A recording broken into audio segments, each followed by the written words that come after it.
to voluntarily submit to the updated permit conditions and work with us on bringing them in alignment more closely with the current UDC since the project was not constructed. We would have authority to request that, I think after 5 years, the county has the authority to bring back a permit to request that it be terminated if it has not been constructed. However, we never did that after the 5 years after the permitting. And when they came to us and said, we're ready to start this project, they worked with us to update those conditions voluntarily because we had not initiated a termination of the permit prior to that. So again, they've been wonderful to work with. They've been very open to updating the conditions. And again, the conditions are quite different than they were back in 2017. So we're very pleased with the way that they've worked with planning in getting that revised. And they're in agreement with the current conditions as is staff. So I think everybody's ready to move forward. We just need an approval of those updated conditions, which again is basically a permit amendment and requires a public hearing. Okay. Thank you. Yeah, thank you very much. So staff has nothing to add, so I would invite the applicant up to speak. Yeah. Hi, everyone. Janelle Gibbons with Leeward Renewable Energy. I just wanted to thank Marcy and Carmen and Dominga and Gregory over at Public Works. They were wonderful to work with. And I think Marcy characterized this well, so I'm happy to answer any questions.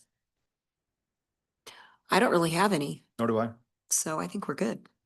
Thank you. Is there anyone else that would like to speak in support of this? Seeing none, is there anyone who would like to speak in opposition to this? Seeing none, which is the trend today.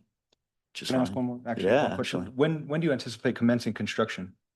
Yes, sir. So there will be a 3-year term limit put on this, and we are hopeful to start it as soon as, sorry, I'm trying to do the math in my head.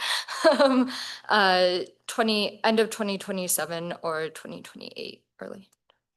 Thank you. Okay. And commissioners, what we require with 3 years is that if construction has not commenced by then, it doesn't automatically terminate the permit, but they'll have to come back and show some good faith efforts towards getting the project moved forward. And as long as we have that, we will go ahead and continue the permit likely for another year.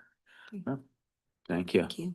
Yeah, stole my thunder. I was gonna ask when you guys plan on starting, but appreciate that. Okay. I will then close this hearing and ask for a motion to approve item number 9, which is case number HSLI-14-3. Motion to approve. I'll second. All in favor, say aye. Aye. Aye, motion passes. Thank you all. Okay, commissioners, the next items on the agenda require you to recess as the Board of County Commissioners and convene as the Zoning Board of Appeals.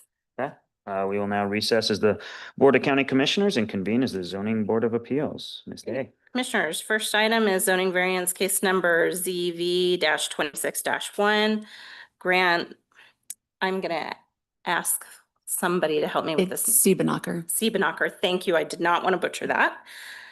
Grant Siebenacher, Parker and Spalding LLC is owners, 8995 Old San Isabel Road. The applicant's requesting a zoning variance to allow a front yard setback of 15 feet in lieu of the 25-foot front yard setback required for accessory structures in an A2 medium agricultural zone district. This item was continued from the June 11, 2026 BOCC meeting.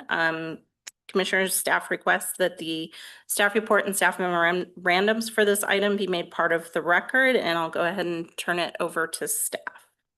Thank you. We would actually request that this case be continued out. Unfortunately, this property is in one of the burn zones and they are not able to assess if the structure still exists or not. So the applicant has requested for continuance.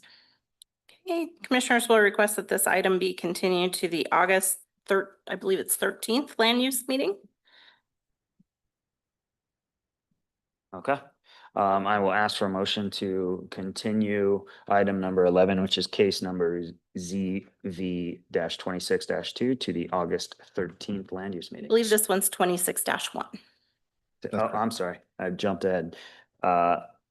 To continue case numbers ZV-26-1 to the August 13th land use meeting. So moved. I'll second. All in favor, say aye. Aye. Aye, motion passes.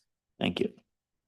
Commissioners, the next item is zoning variance, case number ZV-26-2, Verizon Wireless, the applicant, Rachel Long, Rutherford Enterprises Incorporated, Walker Ranches LLP, Gary Walker and Georgia Walker are landowners. It's West US Highway 50 and Hobson Ranch Road. This is a request for a zoning variance to allow a front yard setback of 57 feet in lieu of the 150-foot front yard setback required for a wireless communications facility tower. This item was continued from the June 11, 2026 BOCC meeting. And again, staff would request that staff reports and memorandums be made part of the record for this item, and I'll go ahead and turn it over to staff.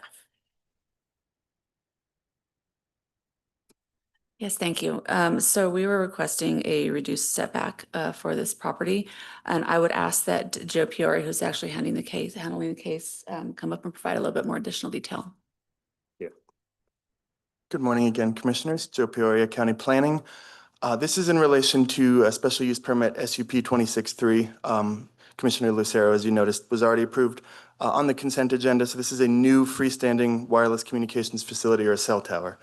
The Unified Development Code requires setbacks for cell towers that are equivalent to the height of the tower. So because this is a 150-foot tower, the code requires a 150-foot setback. The applicant has requested a reduction in that setback due to the fact that this property is a working cattle ranch, and right at that 150-foot setback location, there's an existing well, there's some existing cattle pens and things that the applicant, that the property owner does need to have access to.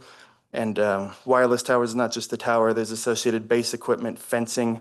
Fencing at that location would interfere with their existing operations. So the applicant has asked that the tower be moved closer to Highway 50 so that it doesn't interfere with those operations, but it's still able to provide the adequate coverage that they need, specifically along Highway 50.